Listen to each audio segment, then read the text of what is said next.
By 1965, the Beatles were widely regarded as the most influential and successful band in the world. They'd broke records globally, occupying the top 5 spots in the Billboard charts months previous, a record to this day nobody has ever broke. With the enormous success both commercially and critically of the Beatles film A Hard Day's Night, United Artists decided to invest more money into a second Beatles film. This time shot in colour, but again using Beatles songs throughout tied to a simple story. But the group hated the project. Unlike A Hard Day's Night, they had little input, spent hours waiting around on sets, and took constant flights to film in different locations. John Lennon later called the experience a humiliation and stated they felt like they were extras on their own film. The group, by this point, were in John's words, smoking marijuana for breakfast. By then we were smoking marijuana for breakfast at that period, and we were well into marijuana, and nobody could communicate with us because it was just four glazed eyes giggling all the time, in their own world. They were heavily influenced by Bob Dylan, who Paul later called their idol, and said talking to him felt like figuring out the meaning of life. The use of marijuana would influence the band to experiment with acoustic textures and introspective lyrics. Paul later stated they were smoking a lot during this period, but professional enough to get the work done. John, by this point, had begun renovations on his new home Kenwood. He and Cynthia had moved into the attic flat while work commenced. Not that Cynthia saw much of John. He was out until the early hours, arrived home drunk and stoned, and slept until 1 or 2 in the afternoon. When he awoke, he headed out to London, and the cycle repeated. For the year, with renovations complete, John will write songs for Help in the attic, turning it into his music room. He filled the space with microphones and advanced tape recorders, not to mention his Gibson J160E acoustic, Epiphone Casino, as well as his Vox and Fender amps. There he would spend hours recording demos, often alone. He laid his vocals, tested echo effects, and experimented. Years later, John would state he never liked living in Kenwood. He only saw it as a temporary solution until something better came along. Paul was now keen to prove himself as more than just his label of the cute Beatle. He was taking a keen interest in the London art scene and looking at music as an art form rather than a form of entertainment. He absorbed Bob Dylan's introspection, though he channeled it in a melodic and romantic way rather than raw and confessional. Paul also began altering the arrangements to the group's compositions. Up to this point, George's possible song contributions had been weak. George Martin stated none of them had liked what he'd written. George was now determined to contribute solid original material to the group. Some biographers cite his daily marijuana use to his creative awakening. One thing was true, he was now feeling overshadowed by Lennon and McCartney, but as always, he was experimenting with the guitar. On songs like You've Got to Hide Your Love Away and It's Only Love, he used Dylan-esque strumming patterns. His contributions I Need You and You Like Me Too Much showed a more confident songwriter. After hearing his guitar on the set of Help, he would begin to explore Indian culture. It would shape his music for the rest of his life. And Ringo was in a committed relationship with Maureen Cox. Marriage was looming. He was happy to adapt musically, but rarely initiated change. Like George, he also felt overshadowed by John and Paul. He referred to himself in an interview as just the drummer. This year would see the group awarded an MBE by the Queen, play Shea Stadium, setting a world record for live audiences, and released 2 albums along with their second film. This is the story of the Beatles' recording of Help.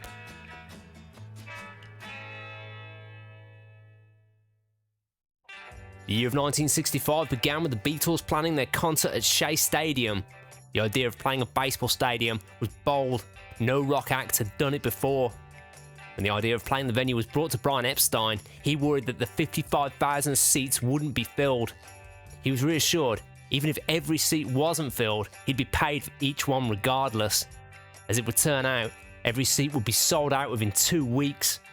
With those plans underway, the recording of the Help album begins. John later stated most of the songs he and Paul wrote at John's house Kenwood. This whole time, John would later describe as his Fat Elvis period. He would state, I was eating and drinking like a pig, and I was as fat as a pig, dissatisfied with myself, and subconsciously I was crying for help. George, when asked, stated, John was plump with glasses, he just didn't feel right. John at this time was also paranoid about getting short-sighted, so he would go into clubs without his glasses on, and others had to lead him to his seat. If he was meeting others already in the club, he would sit in his car with his wife Cynthia, who was also short-sighted, and argue as to who would put their glasses on and lead the way. Filming and recording are intertwined, with the first lot of songs recorded before shooting begins. The record will feature George Martin as producer, Norman Smith and Ken Scott as studio engineers, and Jeff Emerick is now promoted to mastering. Though George produced all the songs for the film, he wasn't asked to do the scoring. He'd done all of the score for the previous Beatles film, but director Dick Lester and George didn't hit it off too well during the making of A Hard Day's Night, so Dick Lester chose someone else to do the score. You said we'd miss out a bit late. You come in the wrong halfway through the solo. So what was it, 12 bar? Wasn't it? For this album, new recording techniques were used. Instead of recording live takes, backing vocals would be recorded with overdubs added later. The first song they begin on the 15th of February was John's composition titled Ticket to Ride. The song details a woman leaving a relationship. John later called the song one of the earliest heavy metal records, going on to say, "It's a heavy record for that time." He considered the song a big step forward in his songwriting. The backing track is recorded in just 2 takes, the first being a false start. The song, to be released as the Beatles' next single, is the first to ever go over the 3-minute mark. The second song they begin that day, Paul's, titled Another Girl. The story is a simple breakup song, the narrator refusing to stay in an unsatisfied relationship. Paul had written it on holiday with then-girlfriend Jane Asher. He'd actually written most of it in the bathroom. He chose that room due to the great acoustics. The backing track is complete in the first take. Final song to begin that day, George's composition, I Need You. The story follows a man desperate to reconcile after a recent breakup. The song was inspired by his then-girlfriend Patty Boyd after a recent split. It was only the second composition by George to appear on a Beatles album. It was a big step forward from Don't Bother Me, his first. It was one of 2 songs George wrote hoping to feature in the film. Director Dick Lester had final say on what would be chosen. It took 5 takes to get the backing track down. The song, at this stage, was predominantly acoustic. The next day, Paul added some overdubs to Another Girl. George added some overdubs to I Need You, and they begin recording 2 new songs. The first is titled Yes It Is. John later stated he was basically rewriting This Boy. It was neither selected for the film or chosen to feature on the album. Instead, it was chosen for the B-side of the group's next single, Ticket to Ride.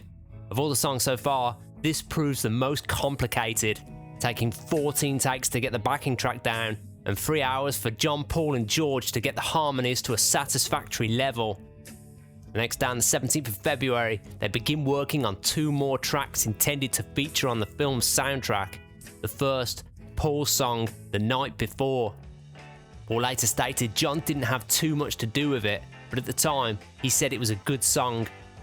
Paul himself has stated it's one of his favourite songs on the album. Critics have speculated the song is autobiographical, detailing his turbulent relationship with Jane Asher. The second song they began that day was George's, titled You Like Me Too Much. It was also the second song George put forward to feature on the film. Again, the song was written about the temporary split between him and girlfriend Patty Boyd. Basically, a part 2 to I Need You. George worked on both songs with John at his Kenwood home. The next day on the 18th, mixing begins for the previous songs, and 3 more songs are recorded. The first being John's composition, You've Got to Hide Your Love Away. John later admitted that was him trying a Dylan-esque sound, and this whole year of 1965 was his Dylan period. Some have theorised the song was written about the group's manager Brian Epstein, who John witnessed having to hide his homosexuality from the public. John never stated what the song was actually about. The song features no electric instruments, recorded in 9 takes, with only 2 of them being complete passes. The second song recorded was to be Ringo's vocal contribution to the album, of course written by John and Paul, titled If You've Got Trouble. The song was quickly scrapped after one take. The next song they began, one of Paul's, titled Tell Me What You See. Though hazy, Paul believes it was probably his idea. John was adamant the song was completely Paul's. John also went on to dismiss it as filler and called it not one of the better songs of the album. It was another song put forward for the film's soundtrack, but not selected by director Dick Lester. The story was a plea for trust and emotional connection in a relationship. The next day on February the 19th, they go through just one song, John's composition, You're Gonna Lose That Girl. The whole thing was complete in one day. The next day on Saturday the 20th, mixing begins for the previous songs recorded and one new song is recorded. The song was Paul's, titled That Means a Lot. It was planned to feature on the film. John later stated he and Paul attempted it, but they just couldn't sing it to the level that was required. He stated they made a total hash of it. With no time left, they put it aside for a later date. Following that, the Beatles head to the Bahamas to begin shooting for help. From the get-go, nobody had liked the script, least of all the Beatles themselves. The plot was nonsensical. It revolved around a cult chasing Ringo because of a sacrificial ring stuck on his finger with Beatles songs sandwiched in. The Beatles never actually understood the plot and later admitted they were never given a clear explanation of the storyline. Essentially, the story had been written around Ringo, most likely because he'd been so enthusiastic about their first film. Both John and Paul later stated it was like a joke. None of the group took the film seriously. They would often learn their lines on the way to the set. Critics would agree, branding it relentless nonsense. The only praise they gave the film was for the visually inventive music video style scenes. In fact, one of director Dick Lester's aims for Help was that visually it would be more advanced than A Hard Day's Night. He'd upgraded from an Arriflex 35 2B to a Panavision 35mm. Dick Lester had planned to push the boundaries of pop cinema. Still, the Beatles resigned themselves to being high on marijuana throughout the filming. As a result, they couldn't remember too much of what went on. They carried ample supplies of pot with them and couldn't remember their lines. Ringo later stated, a hell of a lot of pot was being smoked while they were making the film. Mornings were the best time to film them, while they were only just a little high. Dick Lester later stated, very little got done after lunchtime. Ringo backed this up, saying, after lunch, we very seldom got past the first line of the script. Ringo, in fact, was the only one of the Beatles that capitalised on the experience. He would marry Maureen 2 weeks before filming began at a registry office. The film scenes would be shot in the Bahamas, Austria and England. They flew to the Bahamas on the 22nd of February. For the flight, they hired out an entire aircraft and smoked pot the whole journey over. The actors and the crew were on the flight with them, so they told their assistant Mal Evans to smoke cigars the whole time to drown out the smell. They believed nobody would notice. On arrival, they set up residence in a house at the Balmoral Club. All shooting took place on the 21-mile-long island of New Providence. The whole time, the group drew attention from fans, not to mention journalists who'd flown over to report on the events. To take advantage of the clear skies, filming began the very next day on the 23rd. That day, the group were filmed swimming fully clothed in the pool at the Nassau Beach Hotel. The next day, their first full day of shooting would begin. They were filmed on bicycles, cycling on a road near the airport. Ringo later stated, when they'd arrived in the Bahamas, they'd expected a heat wave, but it was freezing cold.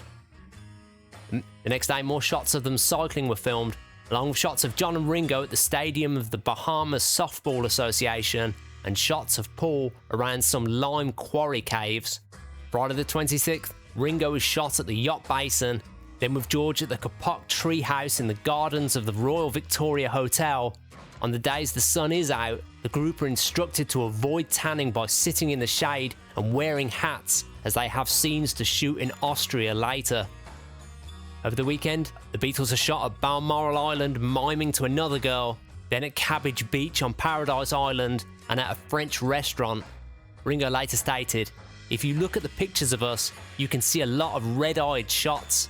They were red from the dope we were smoking. For the next week, they continued filming on Cabbage Beach and Victoria Beach, shooting the final sequences of the film. John later said of the film, "The first half of it was okay, but it was a bit of a letdown by the time we reached the Bahamas. The rest of the time was spent on the scenes where the group scoured the island calling Ringo and the scenes inside the temple." The Beatles left the Bahamas on Wednesday the 10th of March.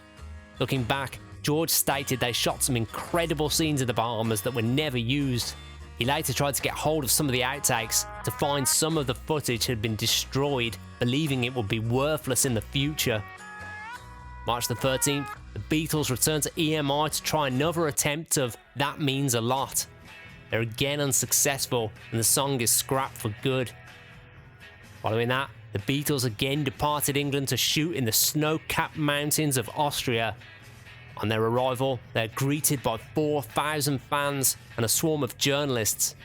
They held a press conference which gave journalists a chance to ask them about the film's plot, locations, and the Beatles' experiences filming in the Bahamas.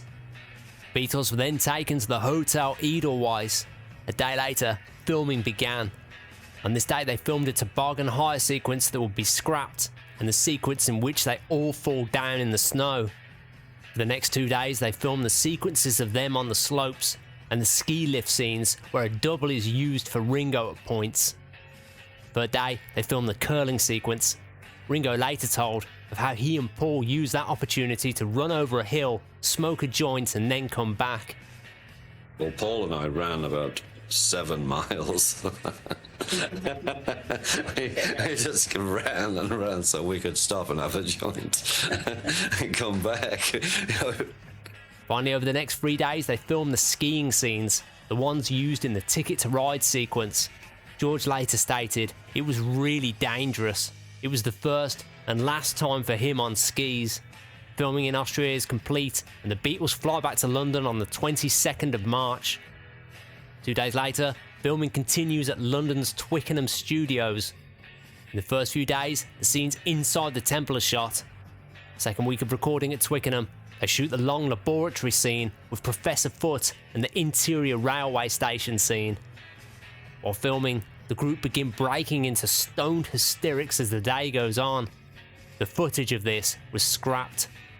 John later stated, "All the best stuff is on the cutting room floor." Next day, they continue filming at Twickenham. This week, the interior Roger Harmer restaurant scenes, including inside the kitchen, are shot. The whole set had been built in Twickenham. In the restaurant, to create the authentic atmosphere for the set, they had used actors as an Indian band. One of them had a sitar. It was the first time George had ever heard a sitar, and he was intrigued by the sound. George later stated that was the start of everything for him. Days later, they filmed the pub cellar sequence in which Ringo had fallen through a trapdoor. After that, a few more scenes are filmed that would never appear in the final cut. On the 10th of April, the group shoot a mimed video for Ticket to Ride to feature on top of the Pops.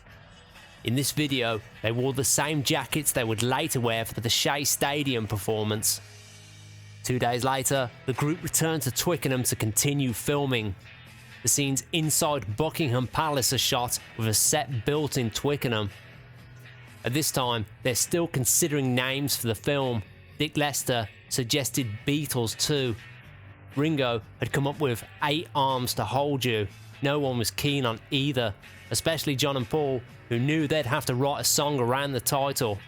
Somebody, whether it be John or Dick Lester, came up with the title Help. With the title for the film chosen, it was now left to John and Paul to write a song around it. In the end, it was almost entirely written by John. The recording was pretty straightforward, but they did go through 12 takes until they were satisfied. John always felt the song was played too fast. They'd actually sped up the tempo in order to be more commercial. Years later, John commented on Help. It was a fun film, but as far as the project, he was not entirely satisfied. He finished by saying, "We've all decided if we win Oscars for this film, we're all going to send them back." When the group returned to Twickenham, they shoot one of the opening scenes of the film to introduce the group. The scene in which a Rolls-Royce pulls up to a suburban residential street, the four exit the vehicle and enter adjacent terraced houses.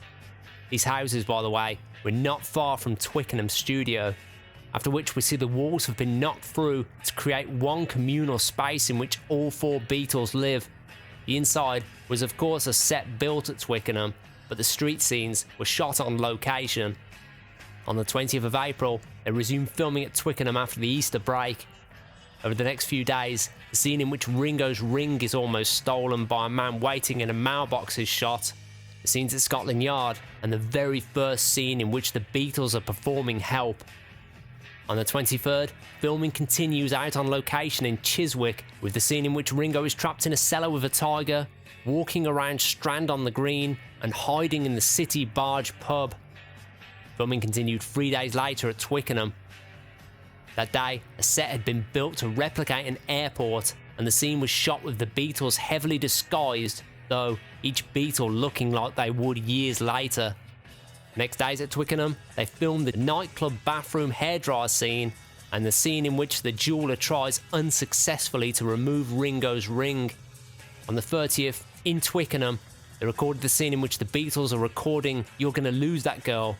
They'd recreated a studio set in Twickenham, and the four mimed to the song. Days later, they headed to Wiltshire to film on location for the next 3 days. They stayed in a local hotel from the 3rd to the 6th of May. There, it was freezing cold and windy on Salisbury Plain. They shot 2 songs there, George's I Need You and Paul's The Night Before. While they were filming, military scenes were also being shot for the film. When they returned to London on the 9th, they continued shooting on location, with scenes that include outside the Indian restaurant, walking past the jeweller's shop, and Ringo on a weighing scale. After this, the group travelled to Cliveden House to shoot the Buckingham Palace scenes. The group seem especially high during these scenes. For the next 2 days, they shoot scenes where they play cards, look out of the window, and the intermission scene. In the evening of the 10th of May, they head to EMI to record another track for the album. It was the second cover to feature on the record, titled Dizzy Miss Lizzy, a rock and roll number John had chosen. Some criticised the song for being totally out of place on the album, a clear filler track. Next to sophisticated tracks like Yesterday and You've Got to Hide Your Love Away, the 1950s style rock and roll cover seemed a very odd choice. Finally, in the next 2 days, they shoot around locations in London to complete the film. On the 14th of June, the group returned to EMI to record 2 new songs, the first being Paul's I've Just Seen a Face. Paul had written the entire song in the basement of Jane Asher's home. He originally wrote it on piano, later playing it for his family at a gathering. By this point, the song was complete too late to feature in the film Help. The second song to be recorded that day, another of Paul's, a ballad titled Yesterday. The song that had come to Paul in a dream will always be remembered as one of his best. Paul later reflected on the song, believing it to actually be about his mother. The line, I said something wrong, come from a time when he mocked her for sounding too posh. It had been in the works since January of 1964. Paul wanted a one-word title and came up with Yesterday. He actually thought it sounded too corny, but George Martin persuaded him to go with it. A solo acoustic song, they knew it needed more accompaniment, but drums seemed too much. George Martin suggested a string orchestration, but Paul was unsure. On this day, Paul was recorded playing his acoustic guitar and singing at the same time. Paul sat in Studio 2 on a stool with his acoustic guitar, and that was originally to be the master. George Martin felt it needed more, and the only thing he could think of was adding strings.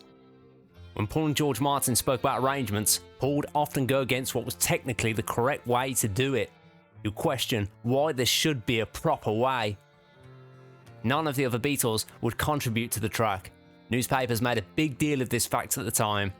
In fact, none of the other Beatles even heard it until it was complete. As there was no involvement from the others, George Martin suggested to Brian Epstein it be released by just Paul McCartney. Brian hated the idea. He replied, "No, whatever we do, we're not splitting up the Beatles." Paul didn't like the idea either. He said he would have never put it out as a solo record. The group, in fact, were a bit embarrassed by the song, so they never released it as a single in the UK.